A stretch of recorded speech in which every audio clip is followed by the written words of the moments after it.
ចំណានពរញាតិញោមញោមប្រហែលជាលឺសំឡេងតន្ត្រីណាអ្នកភូមិចិត្តវត្តនឹងគាត់ចាក់ច្រៀងក្រៅអូខេតែអាត្មាចង់ជូនធម្មទានដល់ញាតិញោមបន្តិចត្រង់ចំណុចកន្លែងមួយដែលជាមេរៀនណាព្រោះដែលធ្វើល្អបានល្អធ្វើអាក្រក់បានអាក្រក់ណាពាក្យនឹងដែលយើងនិយមហៅនិយមយល់ណាហើយសម័យឥឡូវនេះមានអ្នកខ្លះហ្នឹងគាត់ពោលថាធ្វើល្អបានល្អធ្វើអាក្រក់បានលុយឬក៏ធ្វើបន់បានបន់ធ្វើបាបបានលុយណាឥឡូវទ្រឹស្ដីសម័យនេះគេនិយាយអញ្ចឹងណាប៉ុន្តែអាត្មា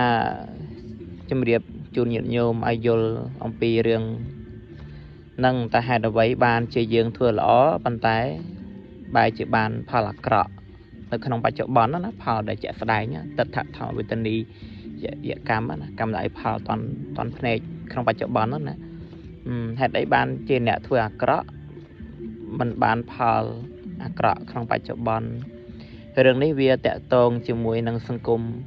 មនុស្សសង្គមនៃការរស់នៅរបស់មនុស្សយើងណាញោមសូមញោមស្ដាប់ឲ្យយល់ចំណុចនេះដើម្បីកុំឲ្យកើតមិច្ឆាទិដ្ឋិបនបានទៅដល់ចេតនាកម្មដែលជាតួកុសលបាបក៏ដូចគ្នាដែរបាបគឺសំដៅបានទៅដល់ចេតនាកម្មដែលជាតួអកុសលហើយចេតនានេះគឺវានៅក្នុងចិត្តរបស់យើងឯងញោមព្រោះនៅក្នុងចិត្តដែលតួចេតនាហ្នឹងវាជាតួចេតសិកចេតនាហ្នឹងនៅក្នុងចេតសិកហ្នឹងវាមិនមែនជាតួបុណ្យបាបទេវានៅកណ្ដាលប៉ុន្តែតួវាសម្ពយុទ្ធបើចេតនាហ្នឹងសម្ពយុទ្ធដោយអកុសលចេតសិកហ្នឹងវាទៅជាលាយចូលផងទៅវាទៅជាបាបបើសិនជាសម្ពយុទ្ធជាមួយនឹងសោបនៈចេតសិក25វាប្រព្រឹត្តទៅជាបុណ្យបើអញ្ចឹងចេតនាហ្នឹងនិយាយឲ្យខ្លីស្រួលស្ដាប់ចេតនាល្អចេតនាអាក្រក់អញ្ចឹងនៅពេលដែលញោមឃើញអ្នកជិះម៉ូតូដួលញោមមានចេតនាល្អហើយញោមទៅជួយនឹងចេតនារបស់ញោមដែលញោមដាំពូចេតនាល្អហ្នឹងធ្លាក់ចូលក្នុងបេះដូងញោមហ្នឹងគឺជាតួបុណ្យnàyប៉ុន្តែនៅពេលដែលញោមជួយទៅលើកទៅសង្គមឬក៏មនុស្សហ្នឹងចោទថាញោមអ្នកបុកបុកគាត់ហើយគាត់ប្តឹងយើងហើយអាត្មានិយាយថាប្តឹងទៅក៏យើងមានទោសបើក៏យើងមានទោសគេចាប់យើងដាក់គុកទៅឬក៏យើងត្រូវបង់វិន័យបង់ពិន័យធ្វើតែហេតុអ្វីនេះនៅក្នុងករណីហ្នឹងហេតុអីបានជាយើងធ្វើល្អសោះចេតនាយើងនេះល្អសោះហេតុអីបានជាបានផលអាក្រក់នៅក្នុងសង្គមមនុស្សលោកយើងនេះព្រះសម្មាសម្ពុទ្ធព្រះអង្គទ្រង់ឲ្យយើងធ្វើបុណ្យហ្នឹងត្រូវមានញាណសម្ពយុទ្ធប្រកបដោយបញ្ញាវាអាស្រ័យលើកត្តានៃជីវិតមនុស្សហ្នឹងមិនមនុស្សខ្លះអាក្រក់ពេលដែលញោមមានចេតនាល្អជាមួយមនុស្សហ្នឹងតបមកយើងវិញអាក្រក់ពីព្រោះមនុស្សហ្នឹងគាត់អត់បានដឹងពីចេតនារបស់យើងទេហើយបើមនុស្សខូចវិញជួនកាលគាត់ដឹងថាយើងបំណងល្អប៉ុន្តែចង់ខ្សែលើចង់ធ្វើស៊ីយើងចង់ធ្វើបាបយើងនេះវាតកតងជាមួយនឹងសង្គមមនុស្សនិយាយមែនតែនទៅសង្គមដែលយើងធ្វើល្អបានល្អហ្នឹងវាលុះត្រាតែមនុស្សយើងហ្នឹងជាបុគ្គលមានបញ្ញាសមាទិដ្ឋិឲ្យតម្លៃទៅលើអំពើល្អឬក៏យើងហៅថាមនុស្សសទេវហ្នឹងគឺជាមនុស្សដែលមានចិត្តនឹងព្រមវិហារធម៌ច្រើនមានចិត្តកតញ្ញូច្រើនឧទាហរណ៍ថានៅពេលដែលគេធ្វើឧបការៈលើខ្លួនដូចប្រសងជាដើមលោកនិមន្តទៅបិណ្ឌបាតអញ្ចឹងទៅមានញាតិញោមដាក់បាតលោកអញ្ចឹងទៅលោកឃើញពីទឹកចិត្តរបស់ញោមដែលបានដាក់បាតលោកហ្នឹងបានឲ្យជីវិតដល់លោកអញ្ចឹងលោកមានកតញ្ញូចិត្តហ្នឹងគឺចិត្តដឹងគុណដឹងនៅឧបការៈដែលញោមបានធ្វើចំពោះខ្លួនទៅលោកក៏មានដួងចិត្តហ្នឹងតបនៅអំពើល្អទៅកាន់ញោមអញ្ចឹងរហូតទៅអ្នកបួសខ្លះដើម្បីតបគុណដល់ម្ចាស់សទ្ធាហ្នឹងលោកលះបង់ជីវិតទៀតបើលោកអាចលះបង់ជីវិតបានជួយដល់ញោមស្រីម្នាក់ហ្នឹងដែលបានដាក់បាតលោក ប្រសង់ដែលមានចិត្តបែបហ្នឹងឬក៏បុគ្គលដែលមានចិត្តបែបហ្នឹងគេហៅថាមនុស្សទេវបើសិនជាយើងធ្វើបន់ចំប្រសង់ដែលមានចិត្តបែបហ្នឹងយើងនឹងទទួលបានផលល្អជាតថធម្មវេទនីយកម្មជាកម្មដែលឲ្យផលតន់ភ្នែកនេះជារឿងនៃមនុស្សនៅក្នុងសង្គមមនុស្សឯងប៉ុន្តែបើនិយាយពីរឿងបន់វិញនិយាយពីរឿងបន់អត់និយាយពីរឿងមនុស្សសម្បកខាងក្រៅទេនិយាយពីចេតនាចេតនានេះញោមត្រូវដឹងថាអ្នកខ្លះចេតនាអាក្រក់ប៉ុន្តែទទួលបានផលល្អវិញប៉ុន្តែអ្នកដែលឲ្យផលល្អហ្នឹងអ្នកហ្នឹងគាត់អត់ទី1គាត់អត់ចេះមើលពីចិត្តចេតនាមនុស្សទេគាត់ឲ្យតម្លៃមនុស្សអត់ត្រូវគាត់ឲ្យតម្លៃសម្បកខាងក្រៅគាត់ជាមនុស្សល្ងងទី1ណាញោមណាទី2មនុស្សហ្នឹងគាត់មានអគតិឬក៏ជាមនុស្សខូចហ្នឹងញោមធ្វើល្អជាមួយអត់បានល្អទេវាមានចិត្តអគតិជួនកាលអ្នកនោះលក្ខណៈថាយកចិត្តយកថ្លើមសោះលក្ខណៈថាចេតនានឹងអត់ស្មោះត្រង់ជាមួយគាត់យកចិត្តយកថ្លើមអីទៅអែបអបចឹងទៅវាទៅជាមើលឃើញអាអ្នកដែលអែបអបនឹងវិញយើងនេះមើលមិនឃើញអញ្ចឹងបើយើងមើលពីចេតនាយើងល្អតែចេតនាអែបអបនឹងអត់ល្អទេបើនិយាយពីច្បាប់ធម្មជាតិចេតនារបស់ខ្ញុំជាចេតនាបុណ្យចេតនាដែលអែបអបចេតនាបាបប៉ុន្តែធ្វើទៅហេតុអីបានជាអ្នកដឹកនាំហ្នឹងឲ្យតម្លៃទៅមនុស្សអាក្រក់ដែលចេតនាអាក្រក់ហ្នឹងដែលសារអ្នកដឹកនាំល្ងងបងអ្នកដឹកនាំល្ងងតាមកត្តាច្បាប់នៃធម្មជាតិញោមទាំងឡាយត្រូវដឹងថាក្នុងបច្ចុប្បន្ននេះអំពើអយុត្តិធម៌ដែលកើតមានឡើងអញ្ចឹងអាស្រ័យសង្គមមនុស្សហ្នឹងសម្បូរមនុស្សល្ងងច្រើនមនុស្សអត់សិលច្រើនមនុស្សអកតញ្ញូច្រើនសង្គមហ្នឹងមានរឿងអញ្ចឹងច្រើនហើយធ្វើល្អការបានទោសមកវិញប៉ុន្តែបើនិយាយពីបុណ្យច្បាប់នៃធម្មជាតិសម្ដៅដល់ចេតនារបស់ញោមដែលញោមដាំពូចេតនាហ្នឹងល្អទៅចេតនាហ្នឹងអានិសង្ឃបុណ្យហ្នឹងហុចផលឲ្យប៉ុន្តែនិយាយអំពីចេតនាហ្នឹងបើសិនជាសង្គមមនុស្សហ្នឹងអត់មានមនុស្សទេវមនុស្សល្អទេញោមដាំពូចេតនាហ្នឹងទៅចេតនាកម្មហ្នឹងវាជាក្របពូជកម្មមួយដែលវានឹងឲ្យផលញោមបានជាផលជាសុខនៅក្នុងអនាគតកាលដែលផលដែលឲ្យអានិសង្ឃមកវិញណាក្នុងអនាគតកាលប៉ុន្តែបុណ្យនៅពេលដែលញោមទាំងឡាយធ្វើទៅធ្វើឲ្យញោមទាំងឡាយហ្នឹងមានក្តីសុខសន្តិភាពផ្លូវចិត្តសុខផ្លូវចិត្តនឹងឯងប៉ុន្តែរឿងនេះវិជ័យកម្មរឿងកាយកម្មនេះវាអត់មើលចេតនាញោមទេណាញោមសង្គមមនុស្សនេះគេមើលឃើញត្រឹមតែសម្បកឯងគេមើលឃើញត្រឹមតែវិជ័យត្រឹមតែកាយកម្មញោមឯងជួនកាលញោមនិយាយទៅកាន់គេហ្នឹងបបចេតនាញោមជាចេតនាប្រកបដោយមហាកុសលញាណសម្បយុទ្ធប្រកបដោយមហាកុសលពេលដែលញោមនិយាយទៅចំមនុស្សអាក្រក់ហ្នឹងវាអត់ឲ្យតម្លៃឲ្យញោមល្អទេជួនកាលវាជេរត្រឡប់មកយើងវិញទៀតក្នុងករណីហ្នឹងបុណ្យចេតនាញោមល្អបុណ្យជាបុណ្យប៉ុន្តែធ្វើថាមិនដល់ហ្នឹងក៏មិនឃើញគាត់ឲ្យទោសញោមដោយសារបុគ្គលហ្នឹងគាត់ជាសត្វអវិជ្ជាគាត់អត់ឃើញនៅអំពើល្អដែលយើងបានធ្វើគាត់ដឹងពីចេតនារបស់យើងទេអញ្ចឹងវាប្រកាសជាបានផលអាក្រក់អញ្ចឹងបើយើងមានបញ្ញាព្រះសម្មាសម្ពុទ្ធព្រះអង្គឲ្យធ្វើល្អជាមួយបុគ្គលដែលគួរធ្វើនៅក្នុងមង្គលសោតព្រះអង្គបានសម្ដែងថាកិរិយាមិនខ្សែគប់នៅបុគ្គលពីលទាំងឡាយមួយកិរិយាខ្សែគប់នៅបុគ្គលជាមនុស្សទាំងឡាយមួយកិរិយាបូជាដល់បុគ្គលដែលគួរបូជាទាំងឡាយមួយទាំង3នេះជាមង្គលដ៏ឧត្តមកិរិយានៅក្នុងប្រតិទសំគោមួយភាវៈនៃបុគ្គលដែលបានធ្វើបន់ទុកឲ្យក្នុងកាលមុនមួយកិរិយាតម្កល់ក្នុងប្រពៃមួយទាំង3នេះជាមង្គលដ៏ឧត្តមដោយព្រះអង្គសម្ដែងគេកិរិយាមត្រេកអរក្នុងបាបគឺកិរិយាវាចាបាបមួយស្អីសង្រួមចាក់កិរិយាផឹកនៅទឹកស្រវឹងមួយសេចក្តីមិនប្រមាថទៅខ្លាំងមួយទាំង3នេះជាមង្គលដ៏ឧត្តមសេចក្តីគោរពចំពោះបុគ្គលដែលគួរគោរពមួយកិរិយាប្រព្រឹត្តបន្ទាបនៅខ្លួនមួយសេចក្តីត្រេកអរចំពោះបុគ្គលដែលមានមួយភាវៈនៃបុគ្គលដែលដឹងឧបការៈដែលទៅធ្វើឲ្យខ្លួនមួយកិរិយាសម្រាប់កាលមួយអាត្មា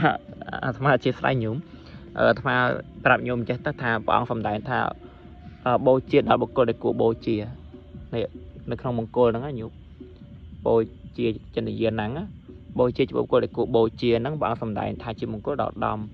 គោរពបុគ្គលដែលគួរគោរពជាមង្គលដ៏ឧត្តមមង្គលហ្នឹងត្រង់ចំណុចហ្នឹងព្រះអង្គសម្ដៅបានទៅដល់វាតកតងនឹងកាយវិចារផងណាញោមកាយវិចារផងដូចញោមបូជាបុគ្គលដែលគួរបូជាហ្នឹងខមមិនដែលសពបរោះទាំងឡាយលោកលើកទឹកចិត្តលោកឲ្យធ្វើល្អ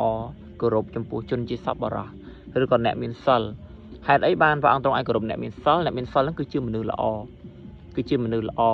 ដែលអ្នកមានសិលហ្នឹងបុគ្គលណាធ្វើល្អជាមួយទៅបុគ្គលហ្នឹងគឺទី1អត់បង្កទុក្ខទោសមហន្តរាយអាក្រក់អីមកឲ្យយើងអ្នកឲ្យវិញទេទី2បុគ្គលហ្នឹងគាត់ជាមនុស្សដែលមានកុសលធម៌ចម្រើននៅក្នុងចិត្តគាត់ឃើញនៅអំពើល្អដែលយើងបានធ្វើហ្នឹងគាត់នឹងមានចិត្តសន្តោសមេត្តាករុណាចំពោះយើងនេះជាសន្តានរបស់អ្នកមានសិលហ្នឹងគឺមានចិត្តអាណិតមេត្តាដល់គេច្រើនអញ្ចឹងបើជំរាបញោមអញ្ចឹងណាបើជំរាបញោមអញ្ចឹងហើយធ្វើបុណ្យនេះដាច់ខាតបើញោមធ្វើឥតបញ្ញាញោមនឹងបានផលជាអតិនវៈជាទោសមកវិញអត្ថឧទាហរណ៍ថាដូចខ្លាជាប់តាក់អញ្ចឹងណាបព្វចេតនារបស់ញោមជាមហាកុសលញោមអាណិតដល់សត្វខ្លាហ្នឹងញោមទៅជួយវាញោមដើរទៅជួយវាញោមទៅដោះអន្ទាក់នឹងប្រឡែងដោះខ្សែនឹងជួយដល់ពេលញោមដោះទៅខ្សែឲ្យខ្លាហ្នឹងវាពងតែឃ្លានវាផងអត់បាយវាក៏មកខំញោមស៊ីជាអាហារអញ្ចឹងត្រង់ចំណុចនេះមានន័យថាមហាកុសលរបស់ញោមធ្វើហ្នឹងវាមិនប្រកបដោយញាណសម្បយុទ្ធអញ្ចឹងมันប្រកបដោយបញ្ញាវាឲ្យផលជាទោសអញ្ចឹងបើសិនជាយើងមានចិត្តជាកុសលហើយប៉ុន្តែបើយើងដឹងថាបើយើងទៅជួយវានឹងស៊ីយើងបើសិនជាញោមព្រមញោមលះជាឧបទានបរមត្តបរមីហ្នឹងញោមធ្វើទៅប៉ុន្តែបើប្រកាសថាអូញោមមិនសុខចិត្តទេញោមមិនទាន់ហ៊ានដល់លះបង់ជីវិតទេអញ្ចឹងញោមកុំជួយចេតនាញោមជាកុសលជាបន់ប៉ុន្តែញោមជួយដល់បុគ្គលដែលខុសហ្នឹងវាឲ្យផលជាទោសមកវិញអញ្ចឹងដូចការជួយមនុស្សដូចមនុស្សជិះម៉ូតូដួលអញ្ចឹងចេតនាញោមល្អហើយចត់នៅធម្មជាតិឲ្យតែញោមដាំចេតនាបន់គឺបន់ហ្នឹងអត់ជាបាបទេប៉ុន្តែបានផលអាក្រក់ហ្នឹងអាហ្នឹងវារឿងផ្សេងរឿងសង្គមនឹងមនុស្សអត់បញ្ញាអញ្ចឹងទៅវារឿងសម្បកខាងក្រៅវាអត់តទៅនឹងបន់ទេទោះបីបុគ្គលហ្នឹងគាត់ថាគាត់ចោទញោមថាញោមហ្នឹងជាអ្នកបុកគាត់អីចឹងទៅអាហ្នឹងវាជាទោសនៅក្នុងបច្ចុប្បន្ននៅក្នុងលោកីបច្ចុប្បន្ននេះប៉ុន្តែចេតនារបស់ញោមល្អហ្នឹងជាបុណ្យនៅពេលដែលញោមចែកឋានទៅញោមនឹងទទួលផលអានិសង្សនៃចេតនាល្អរបស់ញោមនឹងឯងហើយបុគ្គលដែលគេបានធ្វើអាក្រក់លើញោមហ្នឹងគេនឹងទទួលផលបាបកម្មរបស់គេនឹងទទួលផលបាបកម្មរបស់គេអញ្ចឹងណាហើយរឿងនេះដើម្បីជៀសវាងអាត្មាជម្រាបញាតិញោមថាដើម្បីជៀសវាងកុំឲ្យវាអាក្រក់ទាំងសងខាងទី1យើងក៏កុំឲ្យមានទោសដល់យើងក្នុងបច្ចុប្បន្នទី2កុំឲ្យបុគ្គលនឹងគាត់មានបាបផងអញ្ចឹងយើងត្រូវធ្វើបុណ្យនឹងប្រកបដោយបញ្ញាញាណសម្បយុទ្ធនិយាយបែបនេះមិនមែនមិនឲ្យញាតិញោមធ្វើល្អទេធ្វើប៉ុន្តែញាតិញោមត្រូវប្រយ័ត្នរឿងហ្នឹងញាណសម្បយុទ្ធហ្នឹងធ្វើតែមិនប្រកបដោយបញ្ញាវានាំទោសដាក់ខ្លួនអញ្ចឹងហើយកុំទៅបន្ទោសថាធ្វើល្អបានអាក្រក់អត់ទេញោមធ្វើបុណ្យបានបុណ្យធ្វើអាក្រក់បានលុយពាក្យនេះគឺជាពាក្យពិតបើយើងគិតតាមសង្គមយើងមនុស្សអាក្រក់វាទៅបានផលល្អដោយសារអីដោយសារសង្គមហ្នឹងមនុស្សអត់ចេះមើលមនុស្សល្អអាក្រក់អីមនុស្សមើលមនុស្សទៅសម្បកថាថាមនុស្សល្ងងអត់បញ្ញាមើលតែសម្បកហើយអត់មើលពីចេតនារបស់មនុស្សឬក៏សង្គមនឹងវាសម្បូរមនុស្សអាក្រក់ច្រើនអញ្ចឹងទៅមិនចេះឲ្យតម្លៃមនុស្សទេហើយមើលមនុស្សល្អអត់ស្គាល់ជារឿងធម្មតាញោមតើកាលណាមនុស្សអាក្រក់មនុស្សនឹងគាត់ជាមនុស្សអាក្រក់គាត់អត់មើលមនុស្សល្អអត់ឃើញល្អទេជាច្បាប់នៃធម្មជាតិញោមច្បាប់នៃធម្មជាតិហ្នឹងគឺប្រសិនបើគាត់អាក្រក់ក៏មិនអាចមើលមនុស្សឃើញល្អទេមនុស្សដែលអាចពណ៌ត្រូវអារម្មណ៍បែបណាបានទល់តែខ្លួនឯងនឹងធ្លាប់មានអារម្មណ៍បែបហ្នឹងខ្ញុំឯងយល់ទេឧទាហរណ៍ថាខ្លួនឯងធ្លាប់ជួយគេអញ្ចឹងទៅដោយចិត្តធ្លាប់មានចិត្តបរិសុទ្ធជួយគេដែលមិនបានចង់បានអីមកវិញនៅពេលដែលខ្លួនឯងធ្លាប់មានអារម្មណ៍បែបហ្នឹងអារម្មណ៍ដែលបរិសុទ្ធជួយគេមិនបានអីចង់បានអីមកវិញហ្នឹងបា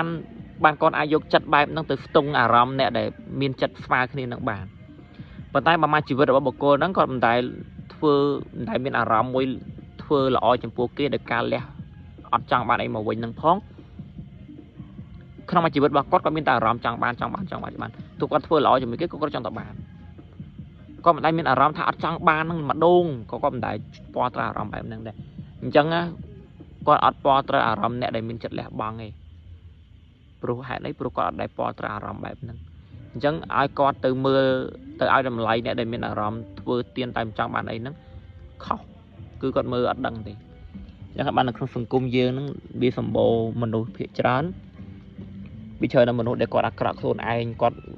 bị miên bị ở đây po trời nơi áp phêu về lò nó không chặt luôn có nó có phải thoa cọ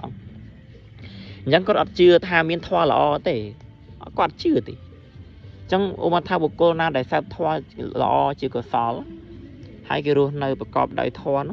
ก็อัดเชื่อที่ก็อัดเชื่อท่านมีนเนี่ยได้รู้ในละยังก็มันเชื่อเราตัวเนี่ยคลามาชาติแท้ก็มันเชื่อทำมีนมันนึกละบริสุทธิ์มีนมันนึกละไอ้ผมมาชีวิตก็ตีมุ้ยจัดว่าก็มันละตีปีก็ได้แต่น้าชุบตั้งมันนึกอาขวางจังก็วิได้พอเตยอารมณ์แบบรอนั่งละไม่จังก็มีแต่แทงมือโยธาขนมโลกนี่ฟัดตั้งมันนึกครักเมียนนาลอย